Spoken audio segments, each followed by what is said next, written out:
Hey, salut toi, citoyen du monde. À ce printemps passé, les WWF Youth ont organisé la première édition de la balade pour demain dans la ville de Lausanne. Ce projet avait pour but de montrer les différents acteurs de la transition écologique ainsi que différents moyens de consommation responsables. Alors on t'invite à venir te balader avec nous pour découvrir ces lieux qui t'offriront un demain.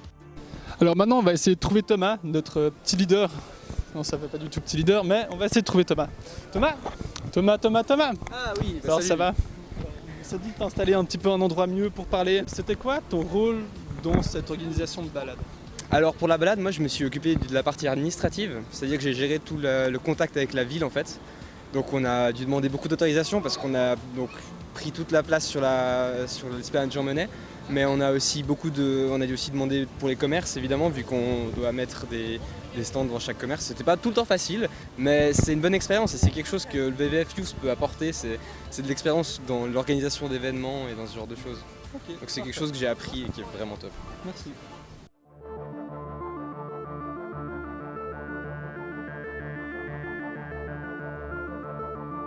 Alors salut Sandrine, si on est pour la balade du BF Youth, quel était ton rôle dans cette balade?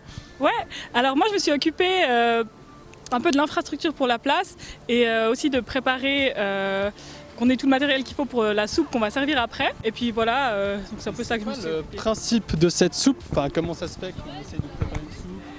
Ouais, alors l'idée déjà c'était de s'approvisionner dans un magasin où on pouvait avoir des légumes bio et locaux. En fait, on a pris à la Brouette, qui est une épicerie en vrac à Lausanne.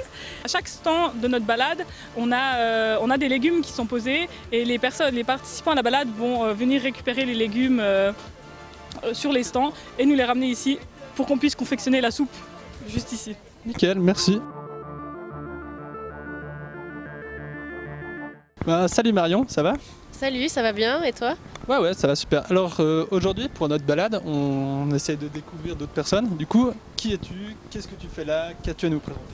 Donc je m'appelle Marion, j'ai fait mon bachelor en sciences de l'environnement et maintenant j'aide et je bosse un peu pour le biotruck. Et ça serait quoi le biotruck du coup?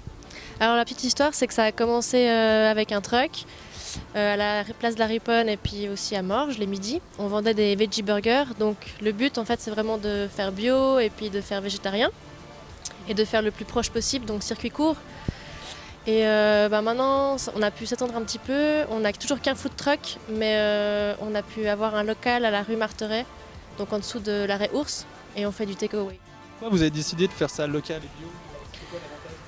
Alors, ça vient surtout de. On a une certaine conscience écologique. On se rend compte aussi que les gens, on a beaucoup plus envie d'avoir des trucs qui viennent bio, qui viennent de la région, qui n'ont pas d'intrants chimiques, etc.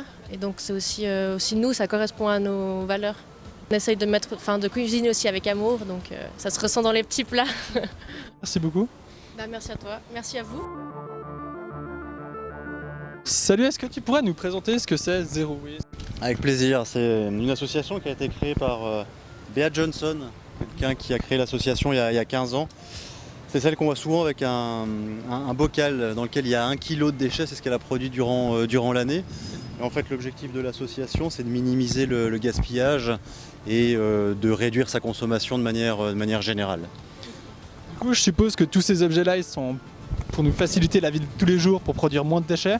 Tu pourrais nous en présenter quelques-uns? On conseille l'incontournable savon de Marseille, qui te permet vraiment tous les usages en tant que toilette corporelle, mais aussi pour les cheveux, ça fonctionne super.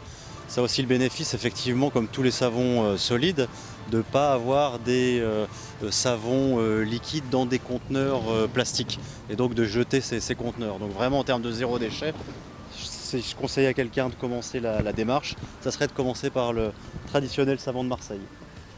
Et là, je vois un magnifique pot. Je pense que c'est l'incontournable celui-là. Tu pourrais m'en dire quelques mots parce que c'est blanc, c'est étrange, mais on ne sait pas vraiment ce qu'il y a dedans. Tout à fait, c'est ni de la farine ni de la cocaïne, c'est du bicarbonate de soude, un incontournable du zéro déchet. Alors le bicarbonate c'est génial parce que ça a des vertus bactériostatiques en fait exactement. Ça évite que les microbes se propagent et se développent. Ça les tue pas mais ça évite que ça se propage. Alors avec ça ce que tu fais notamment des déodorants parce que justement les mauvaises odeurs c'est dû aux microbes qui prolifèrent, mais ça te permet aussi de faire des produits de nettoyage et vraiment de nettoyer ta maison du sol au plafond. Ah, merci beaucoup. Avec plaisir. Du coup, on se retrouve sur le stand de... Pumpy Pump, ou bien Pumpy Pump, comme on veut. Ah, c'est toi qui décides, c'est ton stand. Du coup, présente-nous un peu ce que c'est. Pumpy Pump. Donc c'est en fait un système de partage d'objets entre voisins, des objets qu'on n'utilise pas forcément tous les jours. Et c'est des petits autocollants qu'on colle en fait à la boîte aux lettres avec l'objet qu'on est prêt à prêter de temps en temps à ses voisins. Et ça t'est venu comment, cette idée de créer ça? En constatant qu'il y a une surconsommation ou bien aussi une production de masse d'objets qu'on utilise tellement rarement en fait. Et quand on s'imagine par exemple un immeuble de 15 appartements et quand tu penses qu'il y a 15 fois des sets d'outils ou bien 15 aspirateurs ou bien 15 mixeurs ou je sais pas, une dizaine d'échelles, tu te dis que ouais, il y a un certain potentiel en fait de partage et de mise en commun aussi. Du coup, je suppose, vu que c'est un peu ton bébé, c'est toi que tu l'utilises. C'est quoi le dernier objet que tu as emprunté? Alors, je pense que c'était le fer à gaufres pour un brunch. Ouais, voilà. Super, bah merci.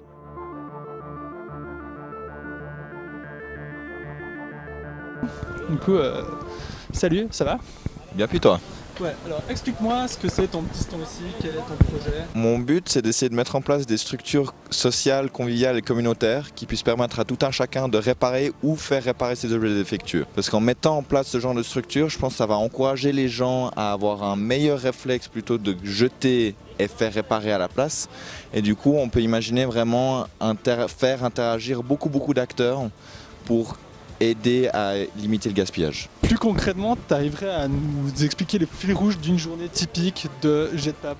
Pour le moment, la solution la plus simple que j'ai trouvée, c'est vraiment de contacter des lieux qui seraient d'accord de m'accueillir, de me laisser un espace dans leur lieu habituel, des bars, des cafés ou même des associations.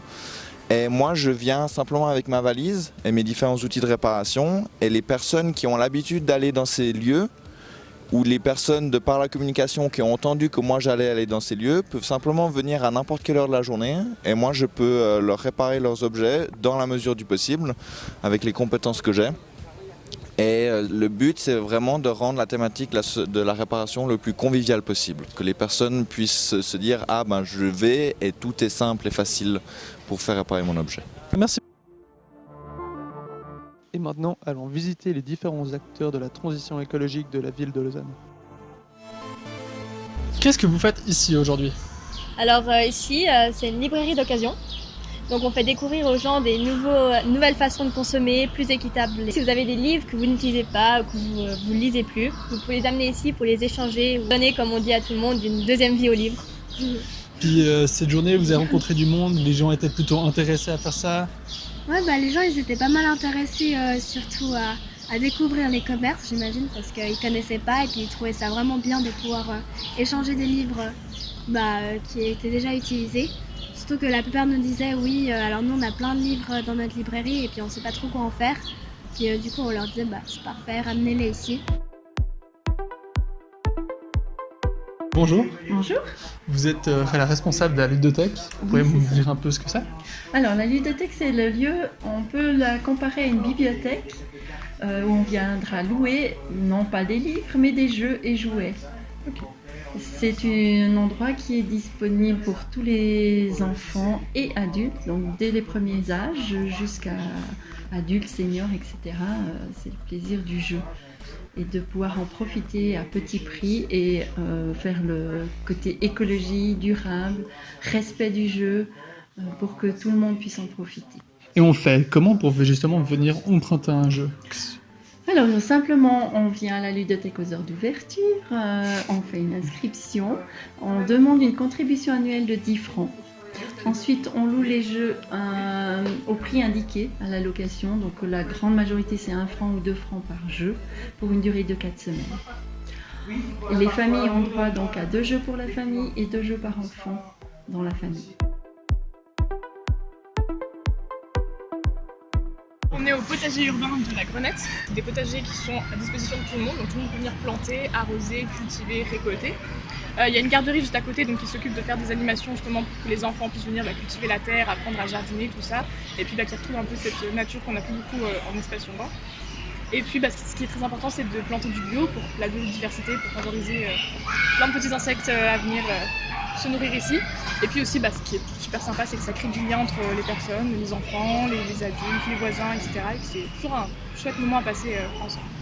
Pourquoi vous avez décidé d'agir pour le WWF? C'est très accessible pour nous, forcément.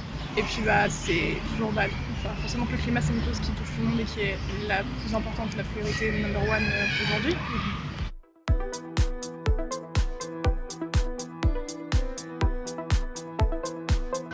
Tu vas dans le magasin, tu me pèses et ensuite tu remplis ce que tu veux. Donc il y a des pâtes, il y a de la farine, il y a des céréales, il y a même des fruits secs. Pour toi, il y a quoi comme avantage écologique à faire ça? Il y a un moins de gaspillage de plastique, de bois pour les sachets au carton.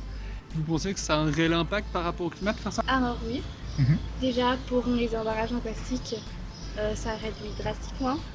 Que c'est une utilité pour la planète de faire ce genre de choses? Certaines personnes ne connaissent pas du tout Mauvrac ou ils pensent même pas en fait prendre leur contenant dans des épiceries ou dans des boulangeries. Faire connaître ce type de places, c'est bon pour tout le monde, pour tout Lausanne. Hein. Attends, mais c'est fini? Mais non, t'inquiète pas, la prochaine édition aura lieu le 23 mai 2020 à Genève. Du coup, rejoins-nous pour nous aider ou juste pour visiter les shops.